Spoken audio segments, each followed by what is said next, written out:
दो तस्वीरें आपके सामने हैं। बंटवारे के बाद देश को एकजुट करने वाला नायक कौन है, नेहरू या पटेल? दोनों। अगला सवाल, पार्टी को बेहतर तरीके से संभालने वाला कांग्रेस अध्यक्ष कौन है, सोनिया गांधी या मल्लिकार्जुन खड़गे? सोनिया गांधी जी रही हैं और अब ये है। बेहतर कौन है जी? बेहतर कौन है? ऐसा है, सोनिया गांधी जी वहाँ पे लगभग 1996 से लेकर रही हैं, तो उनका कार्यकाल 20 साल से ज़्यादा का रहा है। इनका तो 1 साल का भी है।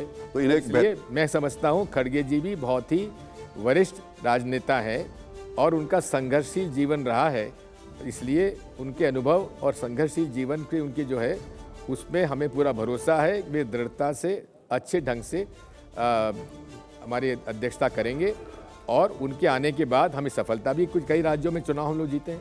अगला सवाल, कांग्रेस के भविष्य का नेता कौन है, राहुल गांधी या प्रियंका गांधी? बात समझ लीजिए, राहुल गांधी यहाँ के अध्यक्ष भी हमारे एआईसीसी के रह चुके हैं। प्रियंका जी भी अभी उसके बाद उनके बाद चुनाव में इसमें राजनीति में आई हैं, तो इसमें भविष्य का नेता कौन हो सकता है? दोनों हो सकते हैं। नेक्स्ट, मध्य प्रदेश का बेहतर मुख्यमंत्री कौन है, शिवराज सिंह चौहान या मोहन यादव? एक तो असफल रहे हैं, एक अभी नए नए हैं।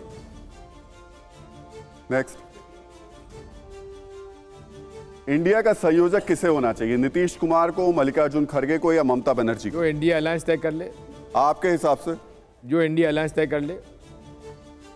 अब जो मैं सवाल आपके सामने ला रहा हूं उसको आप वरीयता के हिसाब से बता दीजिए कि फर्स्ट में कौन आप मानते हैं, सेकंड में और थर्ड में, फोर्थ में किसे? पहला सवाल, इनमें से भारत के सबसे प्रभावशाली प्रधानमंत्री कौन है, नरेंद्र मोदी, इंदिरा गांधी, अटल बिहारी वाजपेयी, नरसिम्हा राव? अगर 1, 2, 3, 4 करें तो?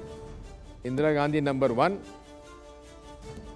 Atal Bihari ji number 2, Narasimha Rao ji number 3। चौथे की जरूरत नहीं है। नेक्स्ट, इनमें से सबसे बेहतर काम करने वाले गैर कांग्रेसी मुख्यमंत्री कौन है, योगी आदित्यनाथ, अरविंद केजरीवाल, हेमंता बिस्वा शर्मा, नवीन पटनायक? सबसे सफल तो नवीन पटनायक रहे। इसके बाद क्रम बता दीजिए। इसके बाद मुझे क्रम में कुछ नहीं कहना। नेक्स्ट, कांग्रेस से पीएम पद का उम्मीदवार कौन होना चाहिए, मल्लिकार्जुन खड़गे, राहुल गांधी, प्रियंका गांधी या दिग्विजय सिंह? ये दिग्विजय सिंह का नंबर काट दीजिए। अगला सवाल,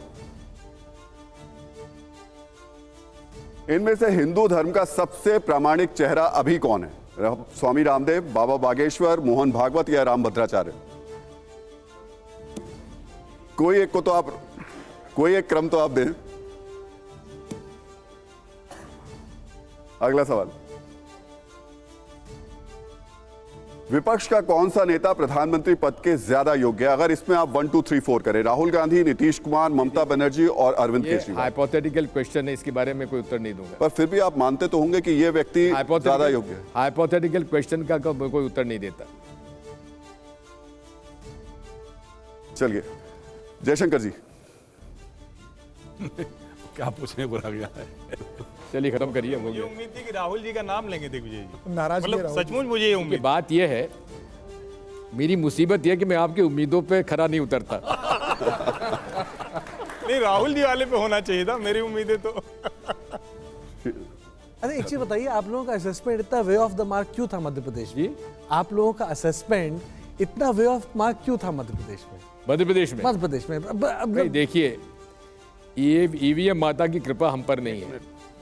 पर वो ईवीएम तेलंगाना में भी तो था। तेलंगाना में आपकी सरकार बन गई, आपसे कहता हूं, हिमाचल में आपकी सरकार बन गई। जहां बीजेपी का स्टेक्स नहीं होता है वहां ईवीएम खेल नहीं होता। ऐसा कैसे हो? बार बार जो ईवीएम देखिए, मेरा तो सुन लीजिए, मैं शुरू से इस बात को कहता रहा हूं, मुझे ईवीएम पर भरोसा नहीं है, चाहे जीते हारे मुझे आपत्ति नहीं। जयशंकर जी, बार बार आप लोग ईवीएम का सवाल उठाते हैं, लेकिन चुनाव हो जाने के बाद उठाते हैं। मैं तो नहीं, चुनाव से पहले मैं पहले से कहता आया हूं कि भाई सर, ईवीएम के बारे में पुनर्विचार करिए। सर, मेरा निवेदन इतना ही है कि ईवीएम तो ठीक है, जो है सो है, लेकिन उसके अलावा आपके अंदर की जो कमियां हैं, आपके पार्टी के अंदर जो कमियां हैं, आप बात करते हैं, अडानी का विरोध करते हैं, राहुल गांधी अडानी के खिलाफ भाषण करते हैं, कमलनाथ जी अडानी पावर प्लांट लगवाते हैं छिंदवाड़ा में, अडानी के सारे प्रोजेक्ट अशोक गहलोत और भूपेश बघेल ले जाते हैं वहाँ पर। आप ओबीसी की बात करते हैं, नेतृत्व देते हैं कमलनाथ और दिग्विजय सिंह को, ओबीसी और दलित आदिवासी आपके साथ क्यों जुड़ेगा? आप कभी इस बात पर विचार किया है आपने?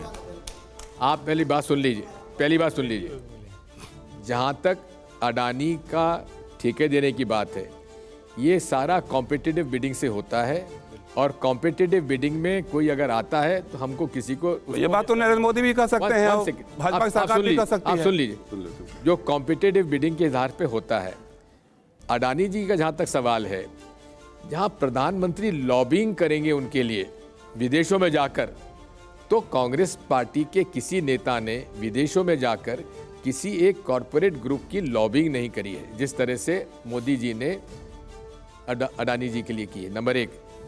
नंबर 2, आप ये क्यों भूल जाते हैं, Siddaramaiah ji OBC, Bhupesh Baghel OBC, Ashok Gehlot OBC. तो बात मध्य प्रदेश की हो रही है जी, बात हम मध्य प्रदेश की कर रहे हैं, जहाँ तक मध्य प्रदेश सवाल है, छत्तीसगढ़ में भी आप लोगों ने मध्य प्रदेश आदिवासी का के लिए सवाल है, बात की। जहाँ तक मध्य प्रदेश सवाल है, हमारा प्रदेश कांग्रेस का अध्यक्ष अभी ओबीसी, विपक्ष का नेता आदिवासी। जब मुख्यमंत्री बनने की बात आती है तो दिग्विजय सिंह कमलनाथ होते हैं। दिग्विजय सिंह रेस में थे ही नहीं। इस बार नहीं, उसके पहले भी जब सुभाष यादव थे तब मुख्यमंत्री आप बने थे, जी हाँ। और सुभाष यादव नहीं और बने थे। देखिए, जमुना देवी नहीं बनी थी उस समय वोटिंग से हुआ था, और मत गिरे थे, और मतों के आधार पर, मुझे बहुमत के आधार पर श्यामाचरण शुक्ला जी मेरे खिलाफ थे, और श्यामाचरण जी के ज़्यादा मुझे वोट मिले थे, इसलिए मैं मुख्यमंत्री बना था। लेकिन बनते ही मैंने सुभाष यादव जी को मेरा उप मुख्यमंत्री बनाया, जमुना देवी और उसके बाद जमुना देवी जी को नेक्स्ट राउंड में मैंने बनाया।